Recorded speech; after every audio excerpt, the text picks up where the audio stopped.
Hello, and welcome to Health is the Key, the podcast that explores the health and wellness issues that matter to 1199 SEIU healthcare workers. I'm your host, Elizabeth Moore. We all know eating a nutritious, balanced diet is key to maintaining our health, but getting the alphabet list of vitamins and minerals we need to fuel our body isn't always so easy. If you're like 75% of the people in the United States, you may be taking vitamins or supplements to fill the gaps. But we have questions. Do they really work? Are they safe? Which ones do we need? How much? Here to help us find some answers is Danielle Sobieski, a registered dietitian nutritionist in private practice. In treating patients, Danielle supports the whole person rather than just focus on the food on their plates. Welcome to Health is the Key, Danielle Sobieski. Thank you. You say that almost every client who comes to see you checks off a box on their intake paper that says nutrition confusion. So starting from the basics, what is the best way to get started on a healthy eating plan, making sure you get all the vitamins and nutrients? Yeah, well, I can say that, it depends on each person. But something I work on with pretty much everyone is eating throughout the day, remembering to eat, every 3 to 5 hours. For most people, I would say I recommend that. And that's how we can ensure we're getting all the nutrients we need and feel like we have enough energy to get through the day and any movement we want to do and even sleep well, help manage stress as well. Yeah, you don't realize how much else goes into it besides just eating right. And you say eating throughout the day, but it's not like eating chocolate chips and so making sure you hit all the right food groups. Yeah, so trying to ensure, most meals, if not all, have most of the food groups, some complex carbohydrates, proteins, healthy fats, fiber, of course. Hmm. You might not hit that at every meal, but, most meals it could be possible. And over the day, Yeah, cumulative. Yeah. exactly. And so is the food pyramid still something good that we can follow? I think we kind of moved a little bit from the food pyramid, but I think, it still stands some of it. But I think people are more focused on making sure, like, if they're eating from a plate or a bowl, it contains all of those food groups. Mm-hmm. So the My Plate is a really great illustration. Yeah, my plate or the Harvard Healthy Eating Plate or the ADA, American Diabetes Association, has a plate specific for those with diabetes. Mm-hmm. All of those are in play. That's great. So you have like visuals that can Yeah, help you. yeah. There's a lot of confusion around vitamins and supplements. One recent TV report said most Americans get all their vitamins and minerals. And then another study said 96% of the people in the U.S. don't get the recommended vitamin D and half don't get enough vitamin A or calcium. So what's the deal? Who do we listen to? I think it's very individualized. I think nutrition is very hard to research, and I don't know what the exact studies are. Right. But at the end of the day, you can only really focus on you. Mhm. And what is going on in your day to day in terms of eating and whatever else your lifestyle included. Mhm. So that's where I would start. And you mentioned that a lot of your patients are vitamin D deficient. Mhm. When I went to for my recent checkup, I found out I was vitamin D deficient. I was like, really? Why is vitamin D such a key part in people's deficits? Yeah. Well, I don't know why everyone seems to be vitamin D Yeah. deficient. Most people that I recommend get testing for vitamin D are vitamin D deficient. Hmm. Although the population I work with, their conditions are correlated with low vitamin D. So, I could be why I'm seeing that. I don't know why. I mean, I don't know if there's less dairy being consumed overall and there's vitamin D in there, fatty fish, even mushrooms are high in vitamin D. So, I could see how, those aren't high on people's lists a lot of Mhm. times. And so that might be why. But it's important because we have vitamin D receptors all over our body. Hmm. And I mean, I'm sure we're still finding out ways how vitamin D is helpful. If you are vitamin D deficient, what are your issues? Women with PCOS, people with diabetes, those are the type of conditions I'm seeing low vitamin D. And making sure you have enough vitamin D can help with the symptoms of those conditions. Mhm. Specifically, with diabetes, vitamin D is inversely correlated with hemoglobin A1C. So it can help with blood glucose control. Ah. Right. Of one of the many things. Mm-hmm.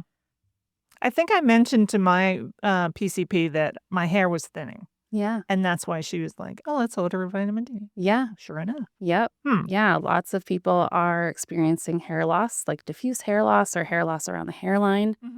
And have your vitamin D tested, your iron. Why is it so hard for people to get all their nutrients from a regular diet? Why do some people come to you?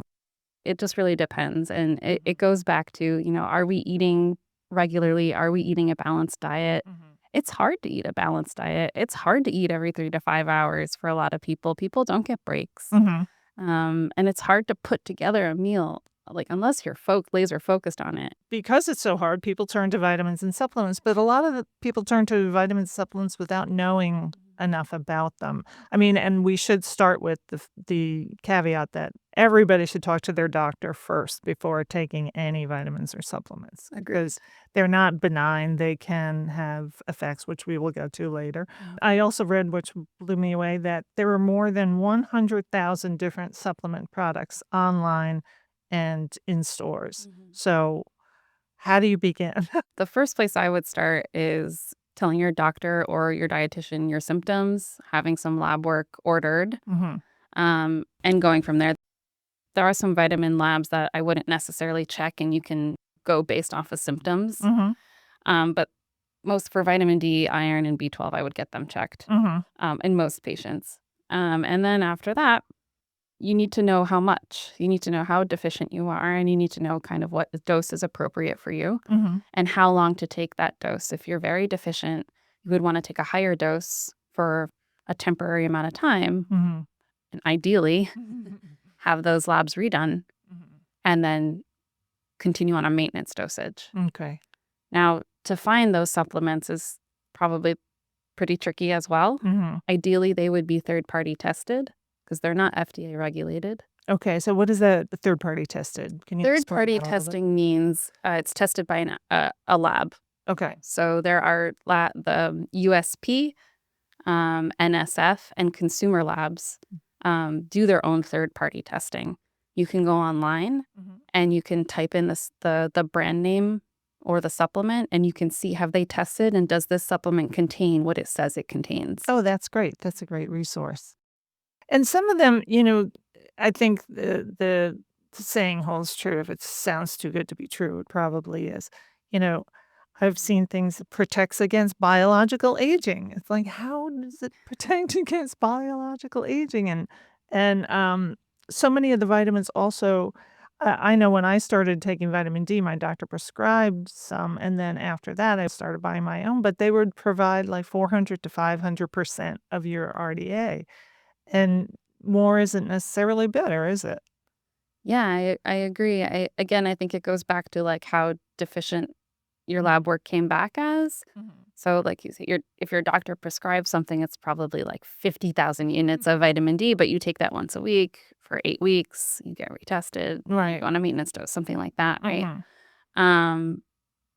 But, if you don't have someone helping you figure it out, it can be kind of scary out there, right? So I would err on the side of caution and get something with like 100% of the RDA. So at least you're meeting the RDA.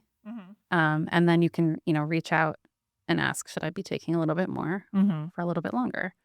Aside from not feeling well or feeling a little off, how would you know if you're vitamin deficient? Like, So when when we start working together, I send them some paperwork to fill out, and I'll go over like nutrition impacts and symptoms. Like, do you feel fatigued? Are you experiencing hair loss, bloating, constipation? All of these things that kind of give me little clues about what might be going on. Also, there's some disordered eating or eating disorder symptoms that people might check off too. So those give me little clues of kind of, okay, we might want to check this, we might want to check that. And then it goes on, I ask them what medications they're taking, what supplements they're taking, what is their medical history, what's their family's medical history. So all of those are kind of giving me like a good snapshot of what might be going on. And I kind of do a little bit of a download and say, okay, this is kind of what I'm recommending. Have these labs done. If it comes back deficient, we know what to do. You know what to do going forward with that. Yeah. So one of the things that I read were that the things that we are lowest on are calcium, magnesium, and vitamins A, D, E, and C. That seems like a lot. It does seem like a lot. Yeah. Is it again just because of the U.S. diet, the fast food, and you know, our members are healthcare workers, so they don't have a lot of time during the day to sit down and have a proper meal. They may be on the run. So is that pretty much why we're deficient in so many? I think that's a big one. Mm-hmm. Yeah. And I think also, depending on your condition or medications you're taking, it might use vitamins differently, or some medications might decrease some vitamins in your body, like metformin and B12. If you're on metformin, it's recommended you get your B12 checked. Yeah. So and stress does a lot of funny things to us, right? So I think it's kind of all of the above. So I love that when we began, we were talking about how you treat the whole person, and they are coming to you for dietary concerns, but there's so much more that goes into it. Can you tell us a little bit about what people come to, you know, well, I work 12-hour shifts. I don't know what the problem is, you know? Yeah, oftentimes they don't realize that like working 12-hour shifts is kind of Mhm. that that's a huge barrier. Right. Right. But people are often like, well, that you can't change that, right? So you have to work around it. Mhm. But most people come to me because, well, the biggest reason would be weight loss, Mhm. PCOS, and diabetes. And I'm sorry, can you explain PCOS a Sure. little bit? PCOS is polycystic ovarian syndrome. Mhm. It's an endocrine and metabolic syndrome. It's also accompanied with anxiety. So there's a lot to work on. Mhm. Um, but those are the main conditions. But also there's an element of disordered eating. Hmm. So people having kind of a disordered relationship with food, the food experience, their body. And so we try to work on all of that Mhm. so they can they can feel authentic in how Mhm. they eat and how they want to eat. Right. So it's not just getting your ABCDs, it's looking at the whole picture. Yeah. We talked about not getting enough nutrients and minerals. You might feel sluggish or your hair might be thinning, but some are serious if you're not getting, like calcium and vitamin D were labeled nutrients of public health concern, which sounds a little scary. Um, so why are those of particular concern, the deficiencies?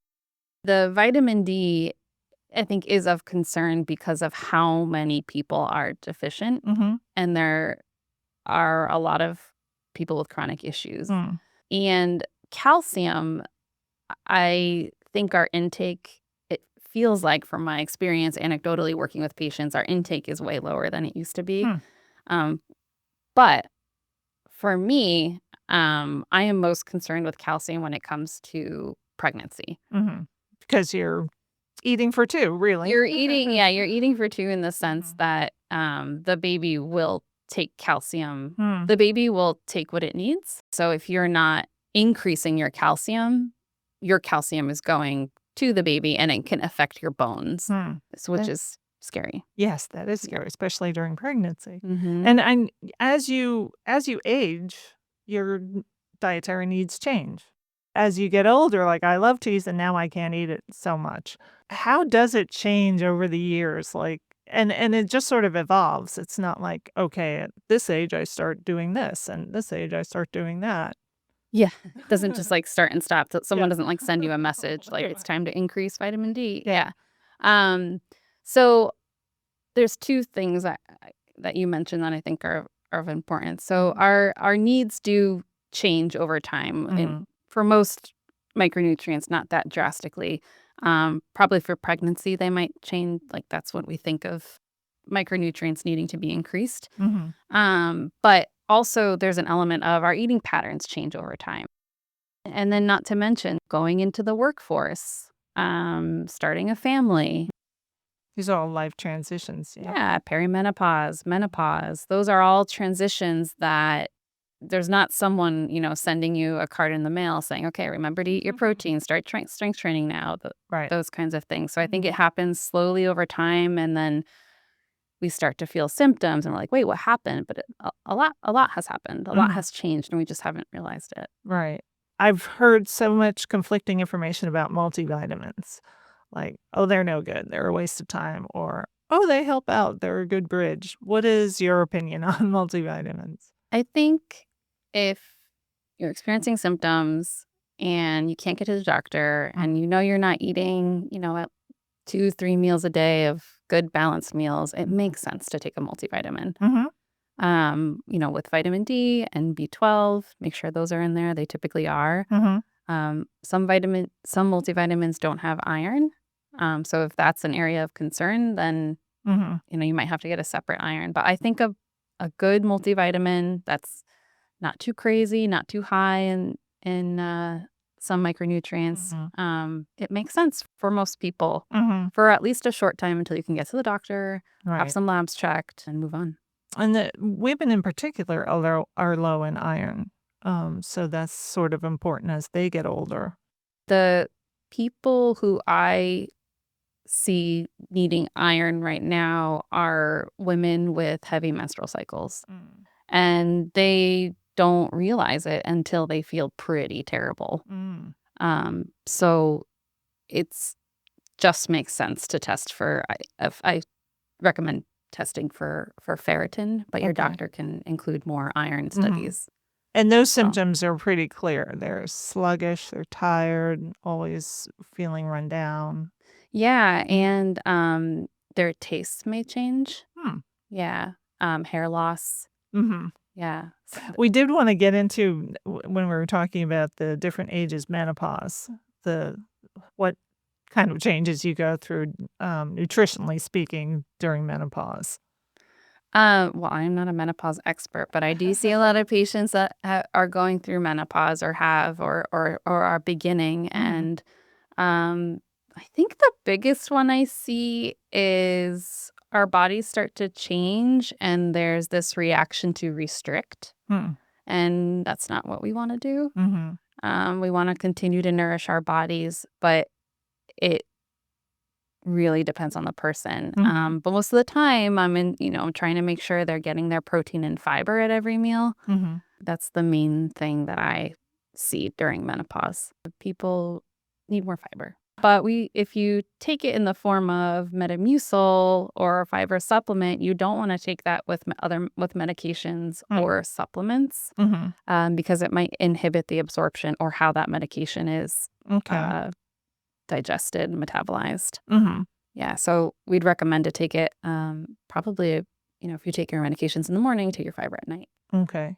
And some medications, such as painkillers or, as you mentioned, metformin, interact with supplements. So I think most people think supplements are just benign, over-the-counter stuff I can pop, but they can have some serious reactions. Yeah, I haven't seen any like toxicities because we're pretty careful between me and the patient, right? But it's always good to check.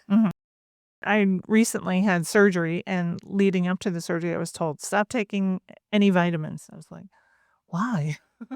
I think sometimes we don't know how they're going to interact, so it's safer to just stop. Safer than sorry, yeah.